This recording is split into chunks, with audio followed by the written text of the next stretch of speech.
So the next one, how do you ensure students are prepared for standardized testing?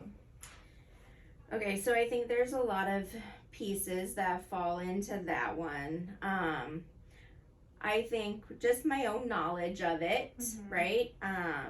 And making sure that our teachers are informed. Like our teachers who are currently going to be giving the standardized testing, right? Yes. So making sure that they're knowledgeable about what the expectations are, what the rigor is on the assessment. But it just doesn't lay with the 3rd through 6th grade teachers, right?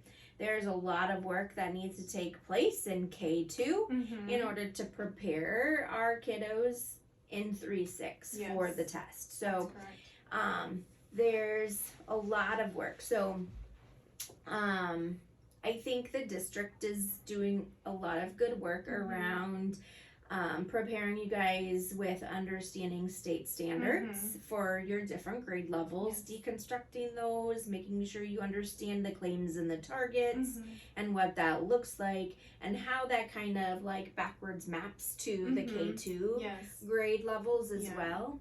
I also think at our last collaborative planning, you guys were not there because I think you guys were at a special ed piece, but we did some work around identifying your next standard that you're teaching and then being able to look at that and break it up into what do our students need to know, understand, and then do in order to show mastery of that standard.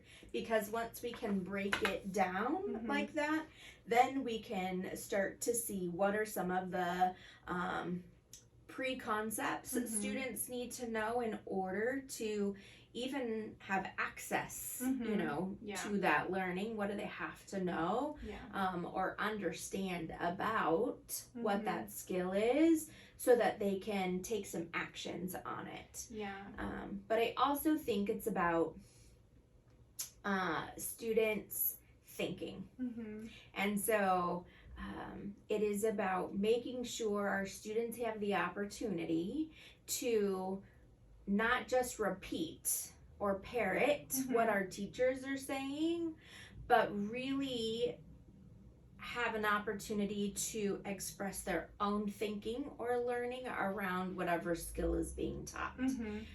So bringing out their own voice in it, being able to think differently than other people and be accepted with that thinking, being able to have the opportunity to express and share that with their peers, because the more they have the chance to do those things, the more ideas and ways they'll be able to do the learning or express the learning.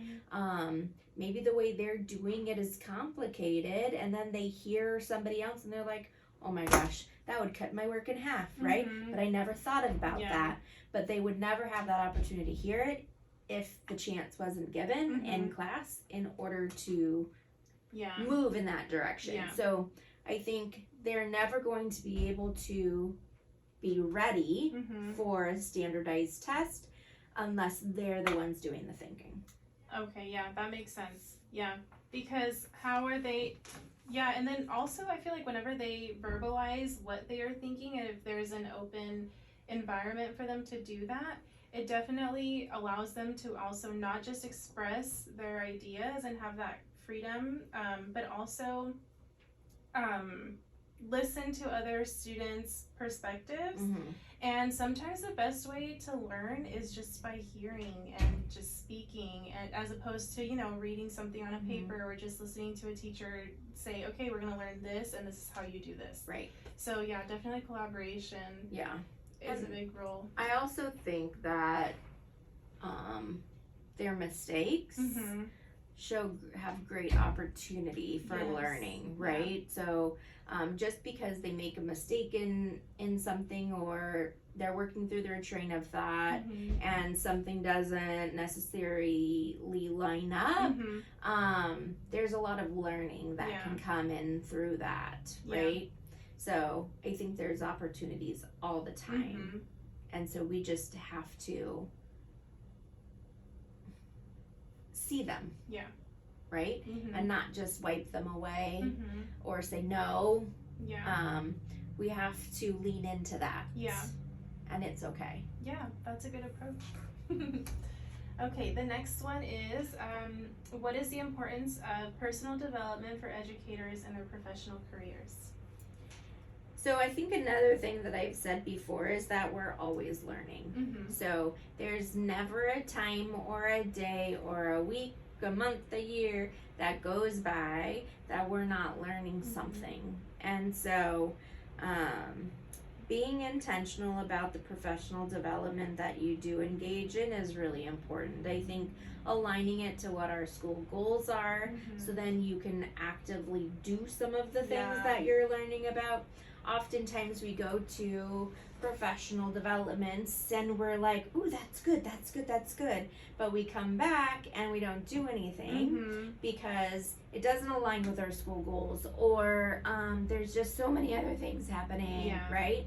And so my approach to PDs is that when I go to a conference or a training or a learning, I always try and find one thing. What is the one thing that I'd really like to implement? And so I may have found 7 things that I really liked, but out of those things, what's the one thing that I think might have the highest leverage with my students or my school? And then that's the one thing I'm gonna jump on. And when I accomplish that one thing, or I feel like I've mastered that piece, then I can identify the next thing, right? So I think it's about not doing too much and not expecting yourself to do all of it. But just finding something that aligns with what it is that we're doing to help move your students forward in their learning. Yeah, definitely being more intentional. Because like you said, you could go to many conferences and PDs, and get a lot of information that is very applicable maybe, or it's it could be very interesting, but if it doesn't align with what you're doing at your school, then maybe you could have found a different PD where one thing might have stuck out, and if you stick with that one thing, then it'll be more intentional and efficient as well. And I think it's okay to even find things that are a little out of the box if you think it would align, right? So it's okay to find things that are different if you think you can make a connection. And then I would always say, bring it to me. Like, let's talk about it. How can we, make that, work with some of our school goals, or maybe it doesn't, you just don't even know it, which then means I didn't do a good job of telling you what our goals are, right?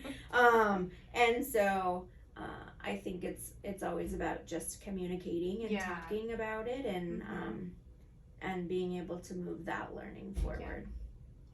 That's very true.